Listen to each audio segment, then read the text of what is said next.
It is the biggest day in the history of Liverpool and Manchester. Tens of thousands have gathered to witness an event that will change the world forever.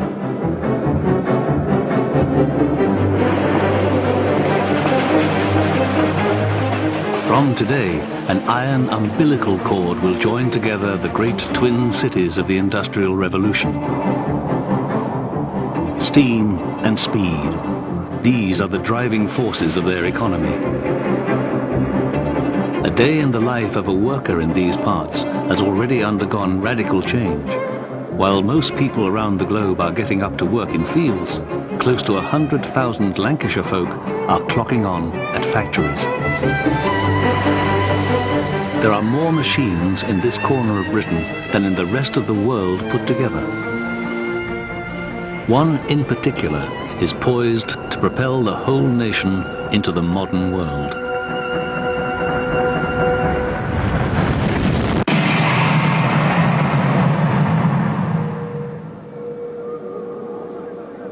Among the many VIPs is the man invited to open the railway, the Prime Minister, the Duke of Wellington. He will lead a cortege of trains on the 2-hour journey from Liverpool to Manchester.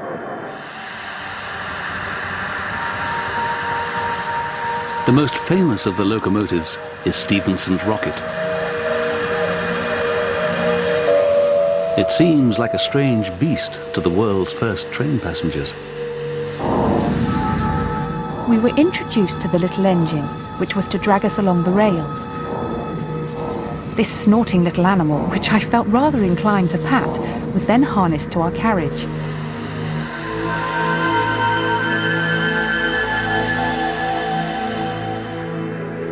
This is the popular actress Fanny Kemble, and these are her impressions of her first encounter with the Iron Horse. She goes upon 2 wheels, which are her feet, and are moved by bright steel legs called pistons. These are propelled by steam.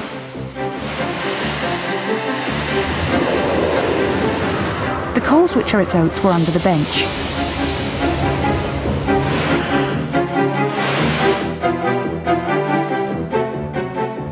The reins, bit and bridle of this wonderful beast is a small steel handle which applies or withdraws steam from its legs.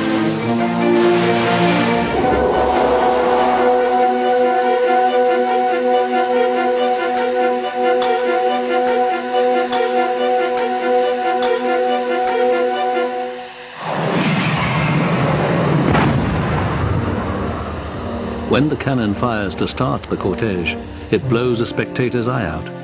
A bad omen on a day of celebration for the new industrial age.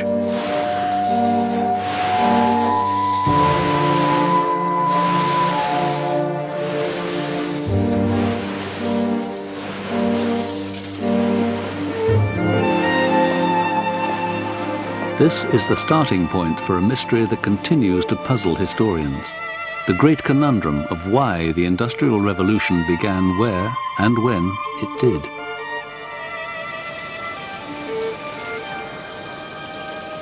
To tackle this problem, a special group of investigators has gathered.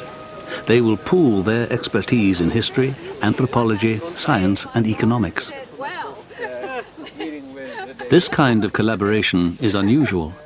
By sharing different approaches, they hope to unravel this fundamental question of history. Not since Neolithic times has there been such a radical change in the daily lives of the human species. Their task is to trace back the roots of the Industrial Revolution.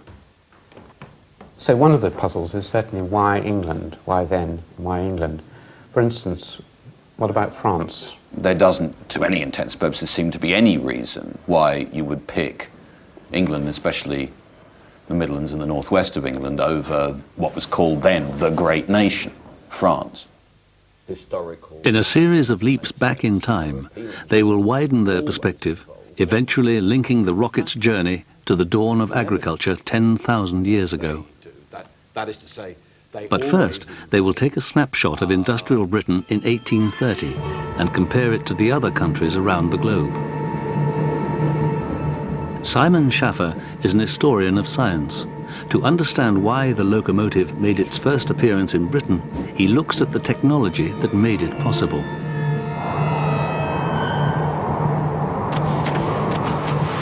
The first steam engine was built in Tipton in Staffordshire by an ironmonger called Thomas Newcomen. It was no thoroughbred racer like the Rocket, but a workhorse confined to a shed and used to pump water from mine shafts.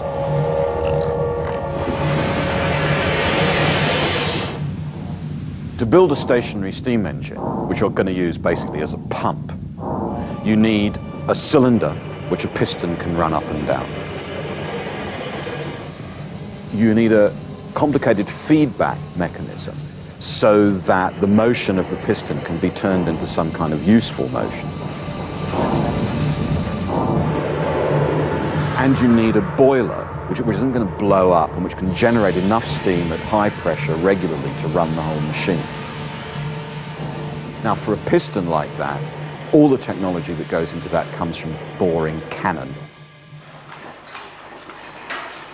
Think of a cannon as a kind of one-shot engine in which the ball takes the place of the piston and the barrel of the gun takes the place of the cylinder. If the ball is too closely fitted into the barrel, then the barrel will bend or explode. If it's not fitted closely enough, then you're not using enough of the energy developed by the force of the explosion to fire the ball out of the gun. The kind of precision engineering needed to get that balance right is very closely related to the precision engineering needed to make pistons and cylinders and steam engines work. The feedback and control systems, that comes from clockwork.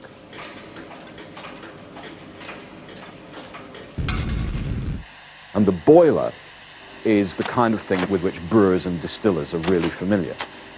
Now, across Europe, there are lots of brewers and distillers, there are lots of clockmakers, and there are lots of people making cannon for the army.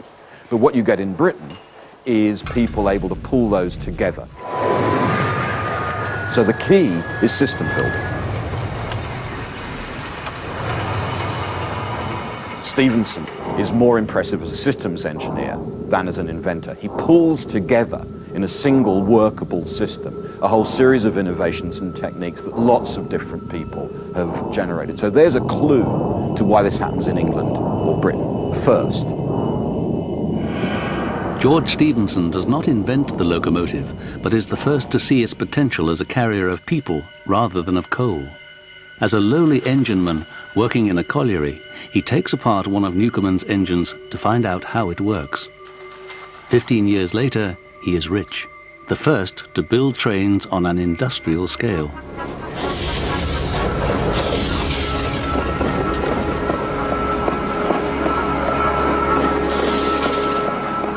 He knows the value of publicity.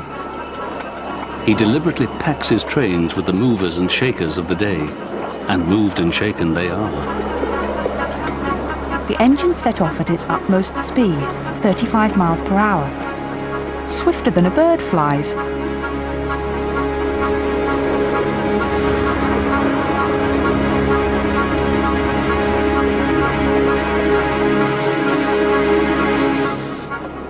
You cannot conceive what the sensation of cutting the air was.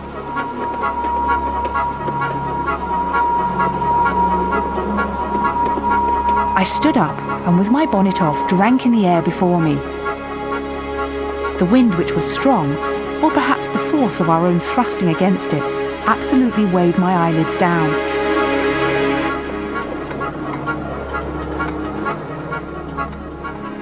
When I closed my eyes, this sensation of flying was quite delightful and strange beyond description. Yet strange as it was, I had the perfect sense of security and not the slightest fear.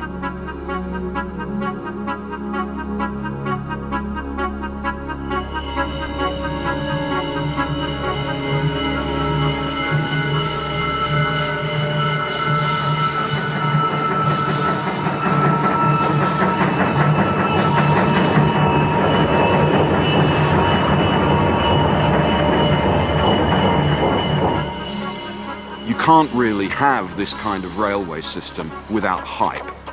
And so part of the Stephenson project is this newfangled word, journalism. You get London and Manchester journalists to travel on these trains. You invite media celebrities like Fanny Kemble.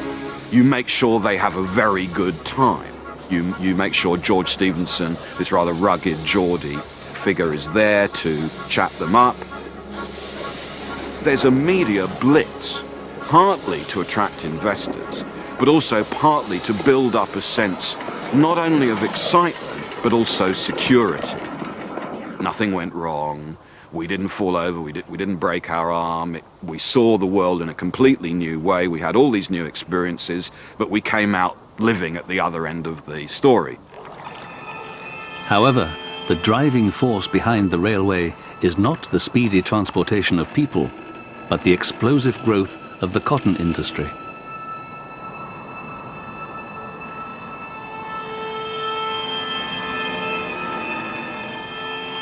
Until today, the only way of shipping raw cotton to the Manchester mills 30 miles away was by canal.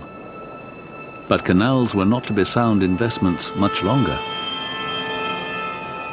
One reason why the Manchester and Liverpool Railway has to be built, why it's profitable to build it, as a good Manchester man would say, is because the canals between the Mersey and Manchester cannot carry the weight of goods which the cotton trade is generating, both in and out.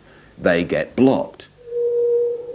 It took longer for cotton bales to get from the docks at Liverpool up to Manchester than it took for that cotton to get from the United States across the Atlantic to Liverpool.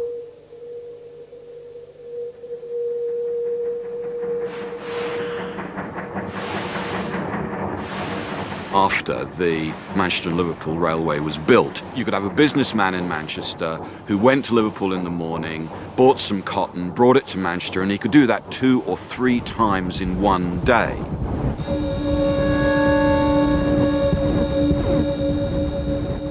What capitalism is doing there, and certainly what merchant and industrial capitalists are doing, is deliberately accelerating the system, because wherever there's a blockage, there's a loss from their point of view. They see time as money. That old 18th century motto is being turned into metal and cotton and human labor power.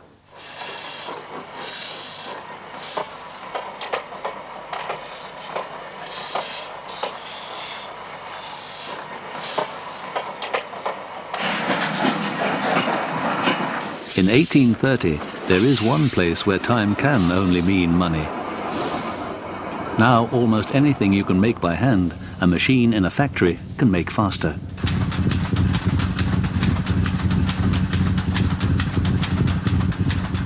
By this time in the morning, a machine operator will have already been working for more than 5 hours and produced 30 yards of cloth.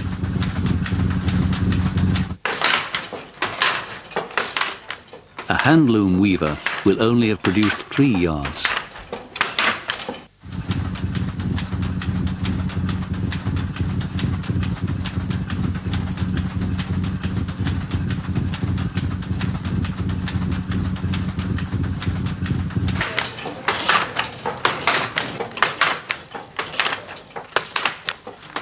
The trouble with handloom weaving is when you've done 8 hours on an handloom and you're doing a circle for a tie, at the end of 8 hours it's not a circle anymore, it's an oval, because you're getting tired. And you've lost the And frame. you won't get paid. Yeah. So you've got to bang that in, and after 8 hours, believe me, it was very, very hard work. So handloom weavers have to be Oh, vigilant what? even more than machine miners. Definitely, definitely. That is what I call grafting, real grafting. Yeah. This in comparison on machines, you see the machines doing most of the work for you.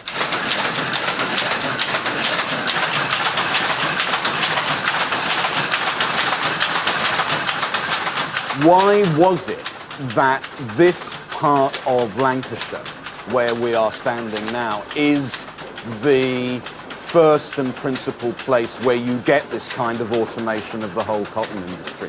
What are the big factors here, in your view, that are making that possible? Climate, you see Lancashire, Yorkshire, well known for quite a heavy rain. Yeah.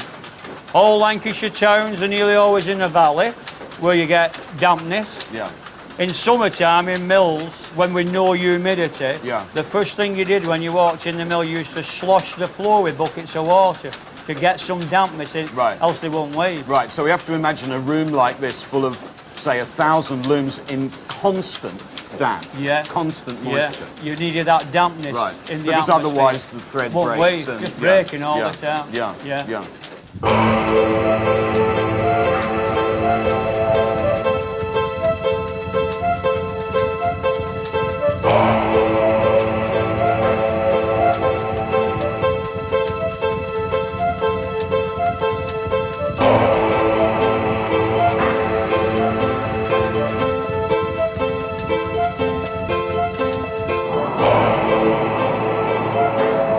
Lancashire has another crucial resource, the men whose capital has built the new cathedrals of industry. Many of them are religious nonconformists, excluded from the establishment because they're not members of the Church of England. They're barred from universities and from the learned professions, so they concentrate their energies on business. Stephenson's daring railway enterprise doesn't frighten them. While others invest in land, they invest in technology. Today, the trains are full of these new industrial men, many of them shareholders in the railway. They are in the vanguard of a social group unique to Britain, the middle class. Tomorrow, when the regular service begins, the first commuters will be queuing for seats. 7 shillings in first class, 4 shillings in second.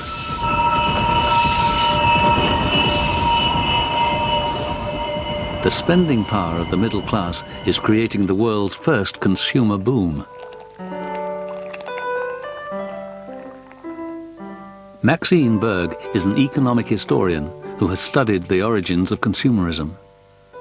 The real trendsetters were to be found amongst the middle classes in the early 19th century.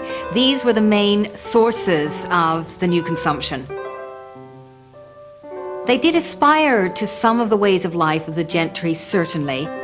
But along with that, there went a sense of, I think, a real self-identity, of aspiring to have things that were not what the gentry would have. So you would have things that were new and modern. Luxury products that previously only the rich could afford are now within the grasp of the new middle class. These objects of desire, previously handmade and expensive, can now be factory produced. Fabrics no longer have to be laboriously printed by hand. Patterns are etched onto steel rollers, and the printing presses are driven by steam. Chinaware, earthenware is a wonderful demonstration of all this. The Staffordshire earthenware manufacturers developed techniques for transfer printing instead of hand painting designs onto earthenware so that they can produce colored and patterned chinaware for a polite and cultivated lifestyle. And it was affordable. In 1830, no other European country has the social mobility that allows a middle class to emerge.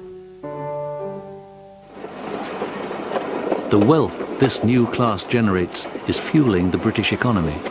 For some, there are fortunes to be made. For the majority, on the treadmill of mass production, there is a price to pay.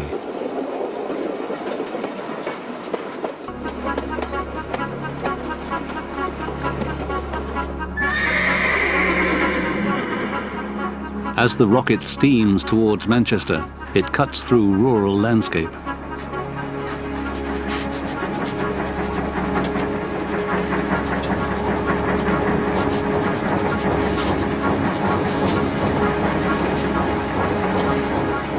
People who work the fields are suspicious of the new iron horse, with good reason.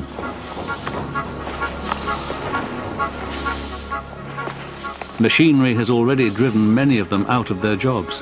This very week, farm labourers in southern England are rioting and destroying threshing machines.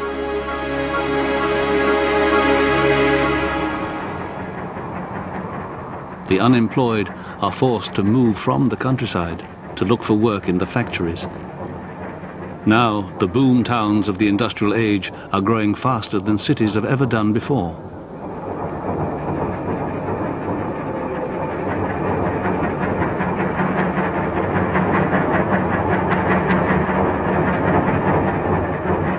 Manchester became a kind of dark tourist attraction during the 1820s and 30s. The population of Liverpool rose by, 40% in 10 years, from 1820 to 1830. Lots of people really did come to look at what was going on. They recognise that Manchester is their future, that this is the way everywhere is going to become. And that future is both exciting and infernal. It's what's going to happen to us all, and it's hell.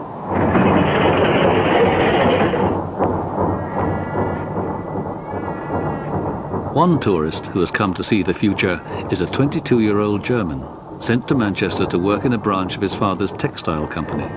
He witnesses at first hand the ugly face of unchecked capitalism. Wenn man sehen will, wie wenig Raum der Mensch zum Bewegen, wie wenig Luft. If anyone wishes to see in how little space a human being can move, how little air, and such air, he can breathe, it is only necessary to travel hither. This is Friedrich Engels. His account of working-class conditions in Manchester will form the basis of a new radical ideology, communism. Everywhere, heaps of debris, refuse and offal, standing pools for gutters, and a stench which alone would make it impossible for a human being in any degree civilized to live in such a district.